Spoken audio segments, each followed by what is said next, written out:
Olá, nação de pilotos do dia a dia, sejam bem-vindos ao Pilotando. E hoje vamos ver os 5 carros mais mancos do Brasil. Manco igual a tu, Gabriel. Dá essa vinheta. Bem devagarzinho. Força, Gabriel.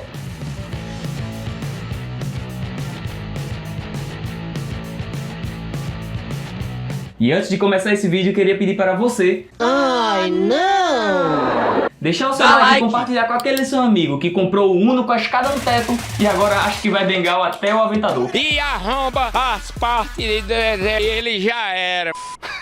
Então, nação, eu e Gabriel hoje vamos mostrar para vocês os 5 carros que a gente considera os mais mancos do Brasil atualmente. É claro que numa lista como essa, você ia esperar que tivesse um monte de carro 1.0 com motor desse tamanho que não andasse nada. Mas isso daí é o que todo mundo faz. A gente vai trazer aqui carros diferentes. Carros com motores grandes, imponentes, mas que mesmo assim são a porcaria do 0 a 100. E carros 1.0 que, pelo amor de Deus, não existe mesmo para 1.0 ser tão lento desse jeito. Então a gente teve que colocar, não teve jeito. Vamos pro vídeo. E o primeiro carro da nossa lista, nação, é a Fiat Fremont. Com seu motor 2.4 litros a gasolina, o carro contava com muita tecnologia, muito conforto e bastante espaço interno. Contando com versões de 7 lugares, o carro tinha um ótimo acabamento e contava até mesmo com ar-condicionado Trizone. Mas, Gabriel, como nem tudo na vida são flores, Tens a beleza da rosa.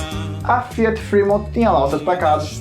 E o primeiro deles é que ela bebia muito. O cão foi quem botou pra nós beber.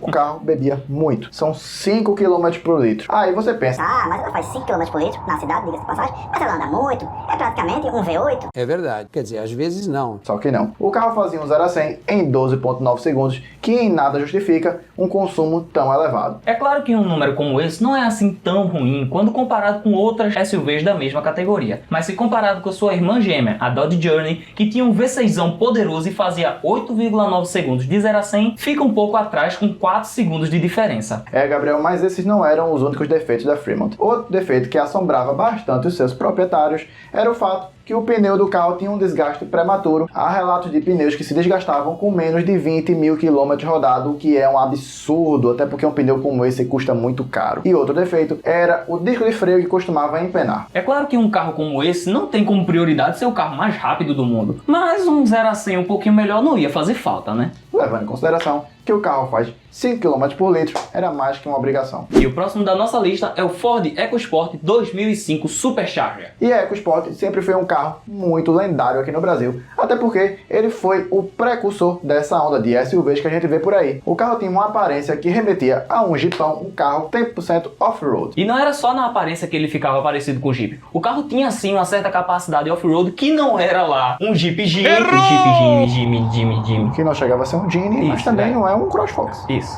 vai. É isso mesmo que eu vou falar, vai. Vamos lá, vai. Não chegava a ser um Jimmy, obviamente, mas nem de longe era um CrossFox. E por ter uma posição de dirigir também bem interessante, que era mais alta que nos carros comuns, a Ford EcoSport agradou a muitas pessoas. Só que, como nem tudo na vida são um mar de rosas, vamos começar a falar dos problemas. E o primeiro deles era o seu porta-mala, que só cabiam 296 litros, o que era muito pouco. Além do acabamento interno, que apesar de não ser ruim, não tinha nenhum destaque, era apenas mediano. Mas o grande problema dessa versão, em especial, EcoSport 1.0 Supercharger, é que apesar de ser sobrealimentado, o carro fazia um 0 a 100 em 14,8 segundos, o que era muito ruim. As retomadas eram piores ainda, até porque o carro só tinha 95 cavalos de potência em um SUV que tem pneus grandes, que é alto e que é pesado. Ou seja, o carro era extremamente manco. E é exatamente aí onde está a contradição. Qualquer um acharia que um carro sobrealimentado, com um turbo ou um supercharger, seria um carro mais rápido, com retomadas melhores e com um torque melhor.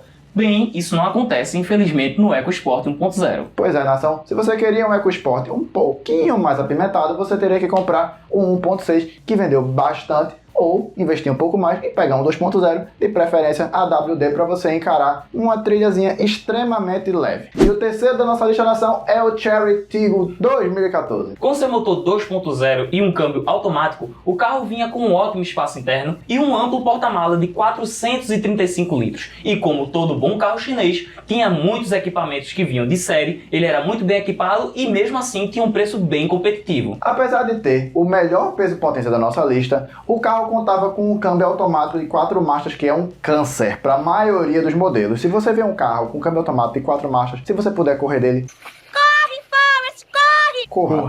Corra. E corra muito. Se for a L4, corra mais ainda.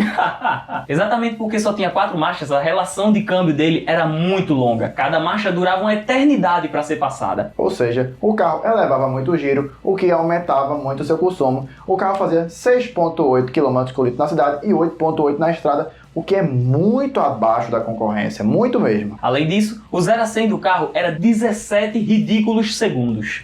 Ridículos mesmo. A Chery conseguiu melhorar bastante o seu carro nas versões mais atuais, mas para um carro que estava chegando no Brasil e tinha como proposta introduzir uma nova marca, o Chery Tiggo 2014 ficou devendo bastante. E o próximo carro da nossa lista é o Fiesta Sedan 2012. E o Fiesta Sedan, Gabriel, tinha várias qualidades. O espaço interno era muito bom, o acabamento interno era um pouco acima da média dos concorrentes da época, e o modelo também contava com um porta-malas bem grandão que dava para você colocar todas as suas compras de supermercado.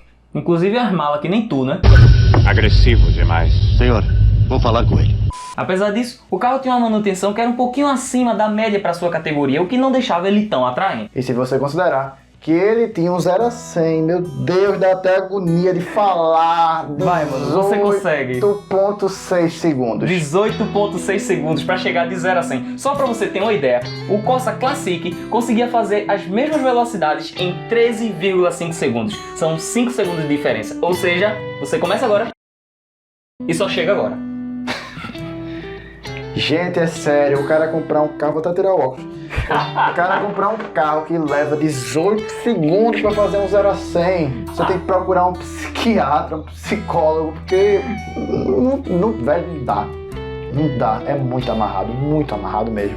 E se você vê que o problema não era o motor 1.0, o Classic, que é um carro praticamente da mesma categoria, um sedã barato, fazia um 0 a 100, 3.5, que é mais do que o suficiente. E agora, nação, um modelo que eu particularmente acho um carro extremamente bonito, o Toyota Land Cruiser 2009. O modelo contava com 3.0 turbo diesel de câmbio automático e tinha, além de tudo, uma ótima capacidade off-road. Além disso, o modelo contava com um ótimo acabamento interno. Ele era bonito por fora e por dentro e, obviamente, tinha a confiabilidade da marca Toyota no seu nome. E para completar, Gabriel, o carro tinha um consumo excelente para o porte dele. Ele fazia 9 km por litro na cidade e 12 na estrada. Tudo isso com diesel, que é mais barato, ou seja, um carro bem econômico. Apesar disso, nação, para nossa surpresa, o carro contava apenas com 138 cavalos de potência, que era muito pouco um carro tão pesado. E a sua velocidade máxima, acredite se quiser, eram apenas 155 km por hora. Só que não para por aí. O carro fazia um 0 a 100 em 19 segundos. Tu vai ter um piripaque.